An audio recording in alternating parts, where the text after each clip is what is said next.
என் அன்பு வணக்கம். ஸோ இன்றைக்கி காலையில் நாங்கள் சூப்பராக ஒரு பிரேக்ஃபாஸ்ட் பண்ண போகிறோம். அது என்னென்னா ரொம்ப சிம்பிளான பிரேக்ஃபாஸ்ட், சாம்பார்லாம் கூட பண்ண போகிறதில்ல. ஒரு சம்பா ரவை கோதுமையில் பொங்கல் தேங்காய் சட்னி, சிம்பிள் அண்ட் டேஸ்டி. அதுக்கு நம்ம என்ன பண்ண போகிறோம், ஒரு டம்ளர் ரவை சம்பா ரவை கோதுமை போட்டிங்கன்னா 1/4 டம்ளர் நீங்கள் பாசிப்பருப்பு போடணும். ஓகே, ஸோ நான் முதல்ல பாசிப்பருப்பை போட்டு என்ன பண்ணுறேன், லேசாக வறுத்துக்கிறேன். அதுக்கு நான் ஒரு 2 டேபிள் ஸ்பூன் நான் நல்லெண்ணெய் சேர்த்துக்கிறேன்.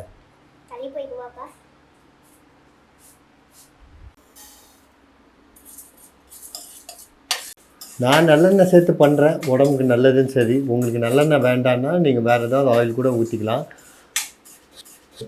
இது லேசாக வறுந்துட்டால் போதும். வருதா வாசனை? இந்த மாதிரி நல்ல வாசம் வந்ததுக்கு அப்புறமா கலர் சேஞ்ச் ஆகணும்னு அவசியம் இல்லை. நான் அளந்து வச்சுருக்கிற கோதுமை ரவையை 1 டம்ளர் சேர்த்துருக்கேன். நான் 1 டம்ளர் போட்டிருக்கேன். நீங்கள் இதை இன்னொரு விதமாக கூட நீங்கள் இதை பண்ணலாம். 3/4 டம்ளர் கோதுமை ரவை சேர்த்துக்கிட்டு 1/4 டம்ளர் நீங்கள்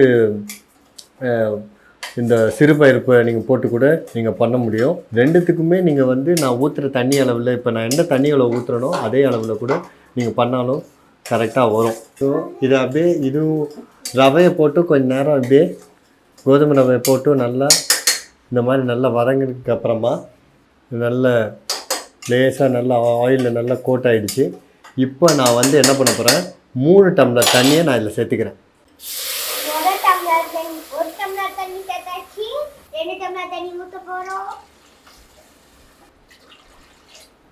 ஸோ இதை போட்டு நல்லா இப்படியே மிக்ஸ் பண்ணி விட்டுட்டு, சில பேர் கேட்கலாம், இதுலேயே ஒரே ஷாட்டில் இந்த மிளகு எல்லாத்தையும் இந்த தாளிப்பெல்லாம் போட்டு மொத்தமாக பண்ணலாமா?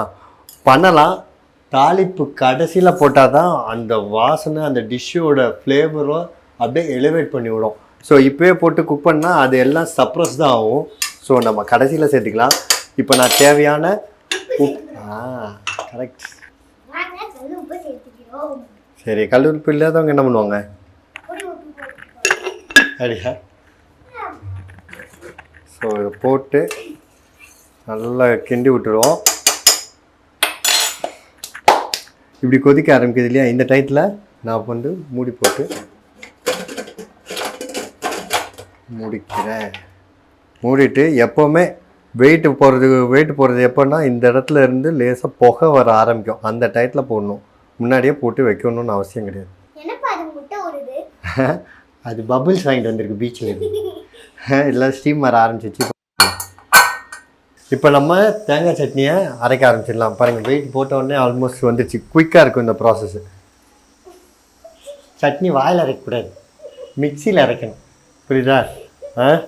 கொஞ்சமாக பொட்டுக்கடலை, அதாவது உடச்சக்கடலை, நான் 1/2 முறி தேங்காய் வச்சுருக்கேன். ஸோ அதுக்கு கொஞ்சமாக பொட்டுக்கடலை, கொஞ்சம் ஜீரகம், அதுக்கேற்ப மிளகா. நான் 2 மிளகா சேர்த்துக்கிறேன். காம்பு எடுத்துட்டு போட்டுக்கிறேன். உப்பு, சும்மா லேசாக ஒரு புளிப்பு நோட்டு இருக்கிறதுக்காக கொஞ்சமாக புளி. இதை போட்டு அரைச்சிடலாம். தண்ணி. ஓகே, நல்லா அரைஞ்சிருச்சு.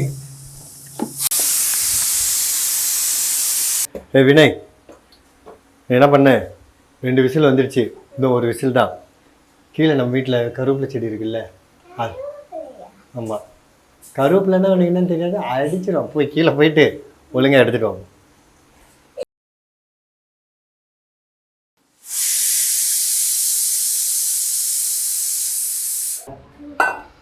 கூட இதை வாஷ் பண்ணிடலாம்.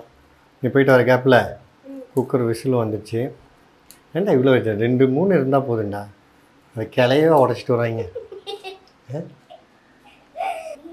1 டீஸ்பூன் கடுகு, உளுந்தம் பருப்பு, கிள்ளி மிளகா 2.